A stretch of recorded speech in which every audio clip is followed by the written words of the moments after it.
Hi everybody, Doug here. Welcome back to yet another board game channel, and where we will be starting yet another board game playthrough.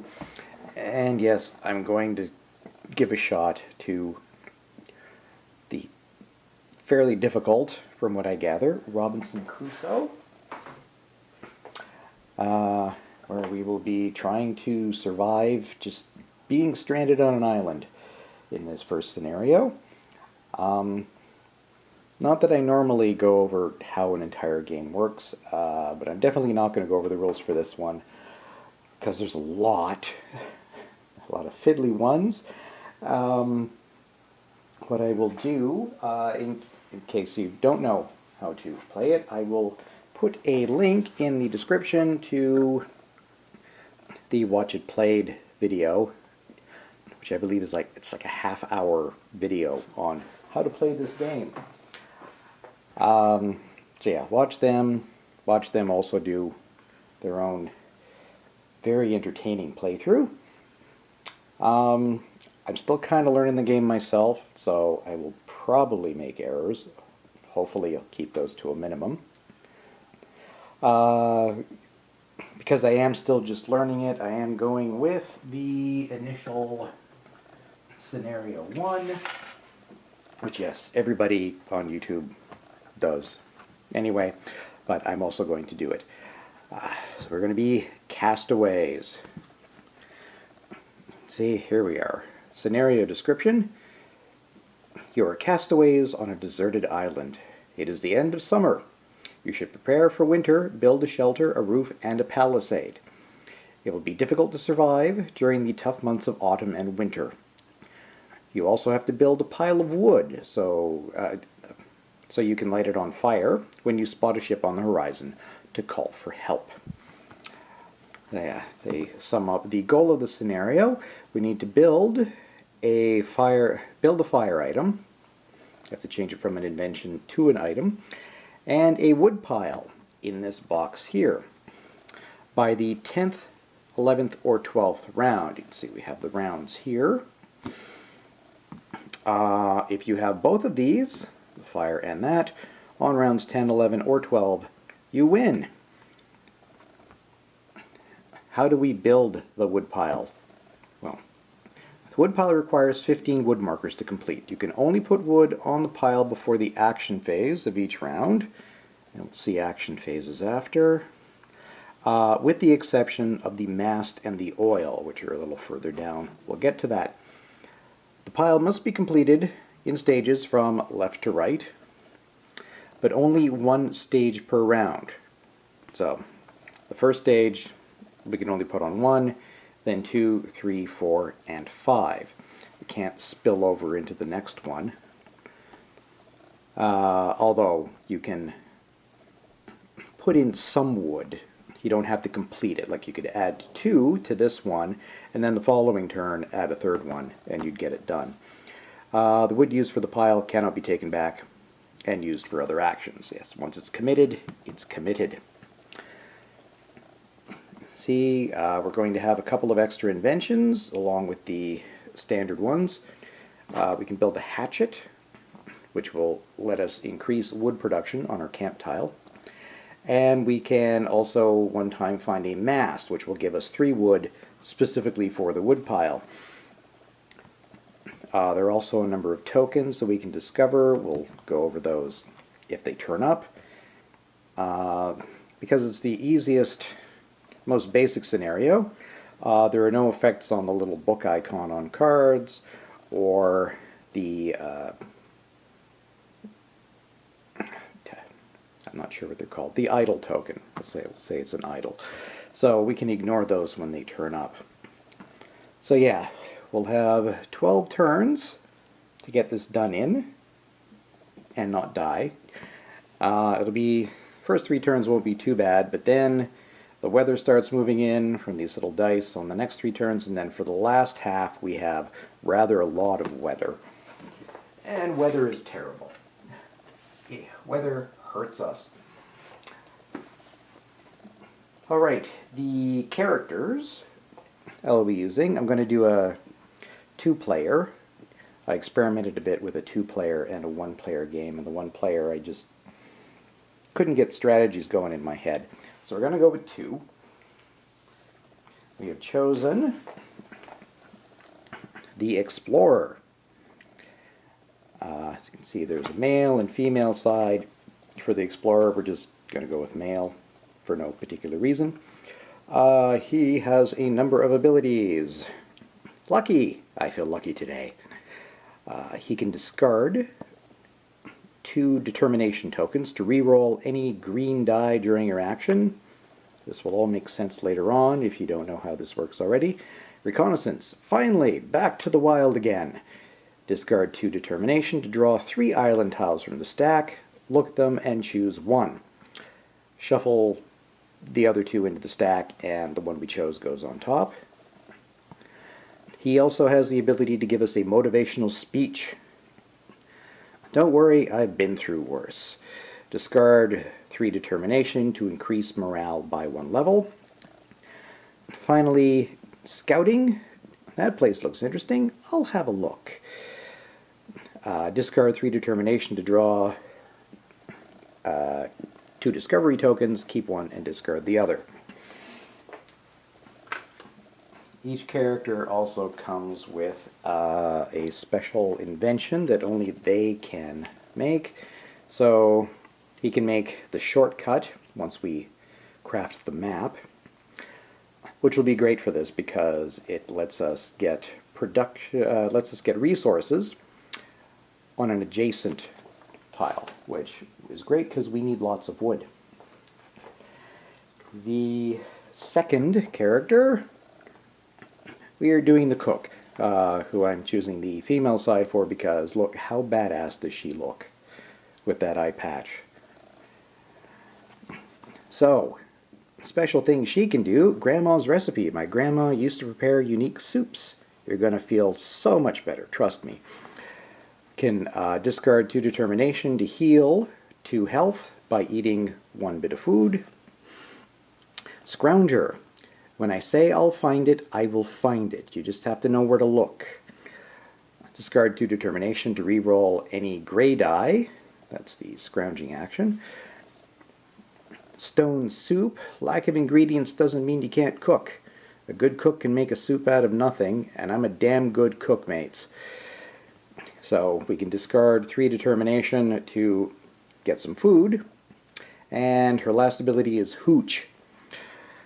I know it's cold, but don't worry. I prepared something for the bad weather.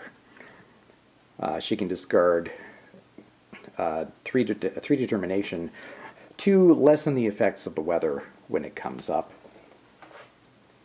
As it inevitably will, her special thing she can build is, once we have fire, she can build a fireplace, which once during the night phase will allow her to discard 1 bit of food to get 2 health. And, well, anybody could theoretically use that once it's built. Also, in a 2-player game, you get the assistance of Friday. He can assist with tasks or even do some of them on his own. Basically everything down here means we can ignore, he gets to ignore a lot of effects. He doesn't need saved up food, he knows where to find it himself. Weather, what does he care? So, he's got much less health. It's a lot shorter. He can acquire determination. He can actually spend 2 to re-roll any action die once. So, that's everybody who's going to be working with us. We put out the standard inventions that are always available in any scenario. Bricks, dam, fire, knife, map, medicine, pot, rope, and shovel.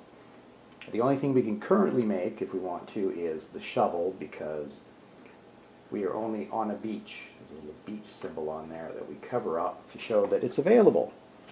But we also then choose 5 random ones. Let's choose from the bottom, so it's more of a surprise. So we can build a wall, which increases our shelter, basically. One part of it. 2, spear, which we can use to go hunting. Number 3, a bow, also for hunting. Or a sling. Okay, a whole lot of hunting going on. Rather have some more healing items. We don't need all of that. And a moat, which again improves our shelter in certain ways. So that's everything we're going to have available to build. We put our morale at 0 to start with. Right, we've set up our home tile. We're starting here on the beach. We've indicated that our camp is there. During the production phase, we'll get wood and food. The next thing we need to do is we get 2 random bits of starting equipment, which are helpful. So we get hammer and nails. This will make crafting things much easier. We can use it 2 times. We'll put tokens in there. And a Bible. When we perform a certain action, the tidy camp action, we normally just get 2 determination and improved morale, but now we'll be able to get 3 determination and actually heal. So we can do that twice over the entire game. So just going to put some tokens on there to track their usage. What else? Yes, we are starting with, in what's called the threat area, some food crates, which is the nicest card we're ever going to have in that area. You notice food crates scattered along the shore, so as an action we can basically go scavenging for some food. If we were to lose this card, moving away off the board, nothing bad will happen. But we probably want the good stuff. Everything else has been shuffled, and I've created the event deck where all the bad stuff happens. Yeah, that is it for setup.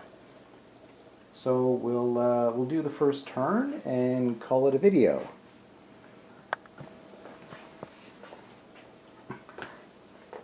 Alright, I have handy the little round summary card, which I need because learning. Right, we will not have an event phase first turn. That doesn't happen at all. Next thing we do is the morale phase, which is going to have no effect because, oh yes, I forgot to give our explorer the first player token. I knew he was going to be first because we talked to him first, but just so we don't lose track. There we go. The first player would gain determination based on where we are in the morale track, either gain or lose, but because we're just starting, we're still at 0, so nothing happens there. Next up is our production phase. So, the tile that we have our camp on will give us 1 perishable food and a bit of wood, which goes into our currently available resources. Now it's the action phase, and we have to figure out what we want to have everybody do. So I'm thinking it would be nice to get some food from the food crates. We can either assign 1 character to it and just get 1 bit of perishable food, or assign 2 characters, 1 as backup, and get the perishable food and a non-perishable food, which will not go away at the end of the day. So I think we're going to have the cook Both our cook and explorer have 2 action tokens that can be assigned to something. She is going to take Friday as backup, so we're going to put 2 on there, and we'll resolve that when the time comes. The explorer, well, given who he is, I think we're going to have an explorer. Let's see, it's pretty early. Let's start with some guaranteed successes. If I were to only put one of his tokens on a explorable space, we'd have to roll dice, and he may or may not succeed. If we put both of them there, he just succeeds. Period.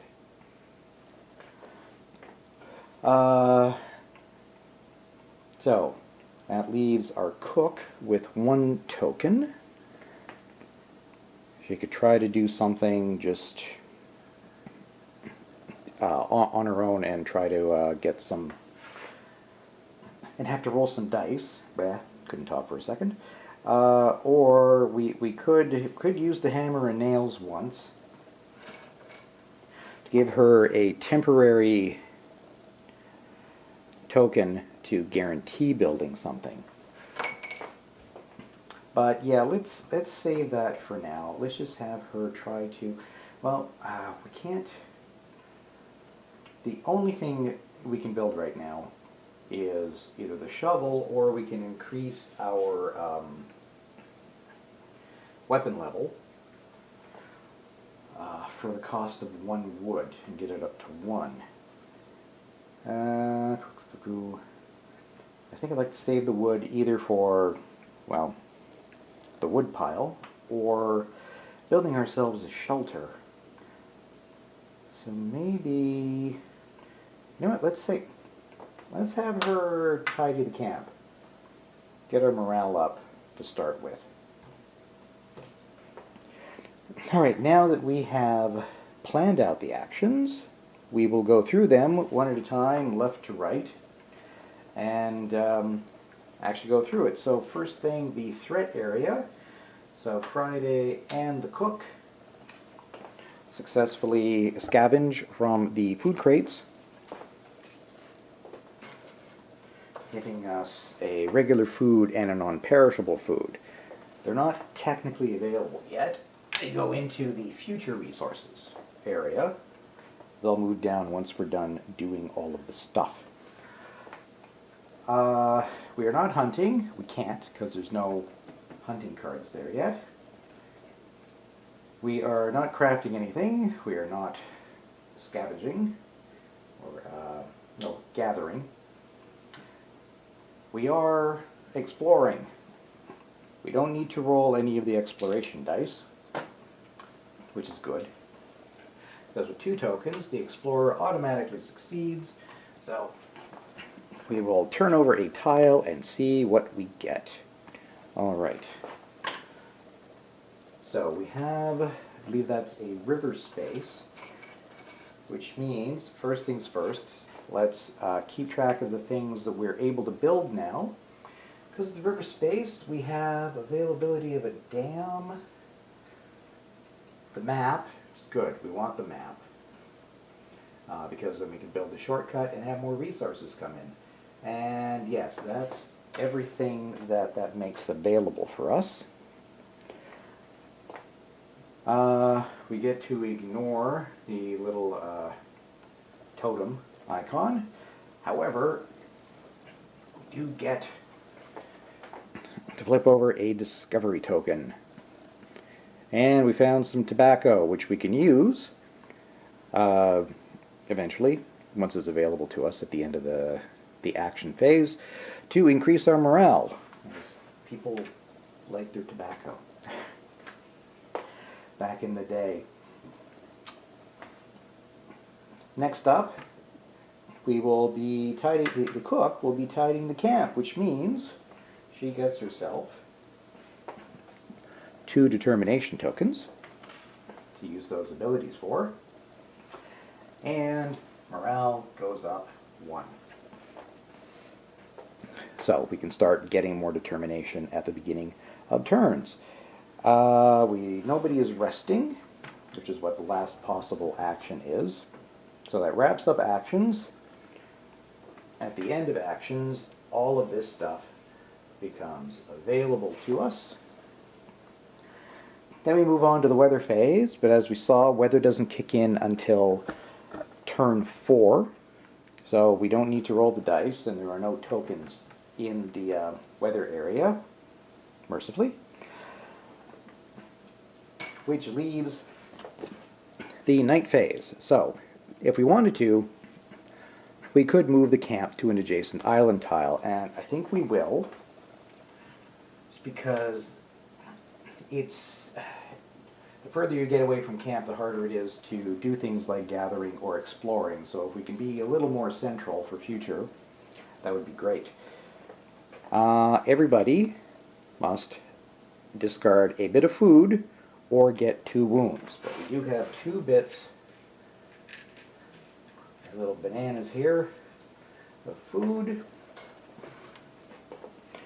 Then, if you do not have a shelter, which unfortunately we do not yet, we'll have to build that next turn.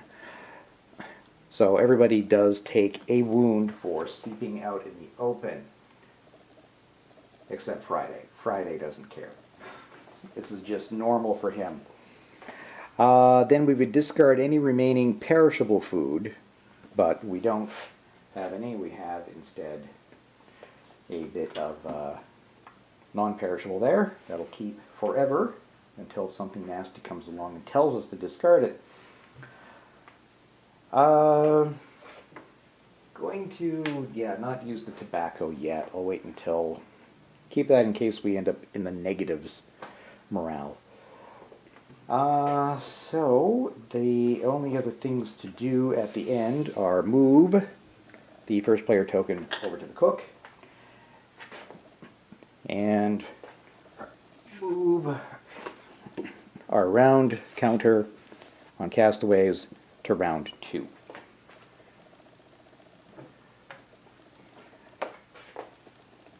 So I think we'll leave it there. Yammered on enough with the introduction, and maybe we'll get a couple of turns done in the next video. I hope that was all clear, and I hope I did everything correctly. Still learning. Well, if I didn't get things right, I'm sure you'll let me know. Thank you. Thanks very much, everybody, for watching. Thanks for subscribing to the channel and liking the videos, both on YouTube and Board Game Geek. It's very much appreciated. And we will see you next time when we do yet another turn of Robinson Crusoe. So long.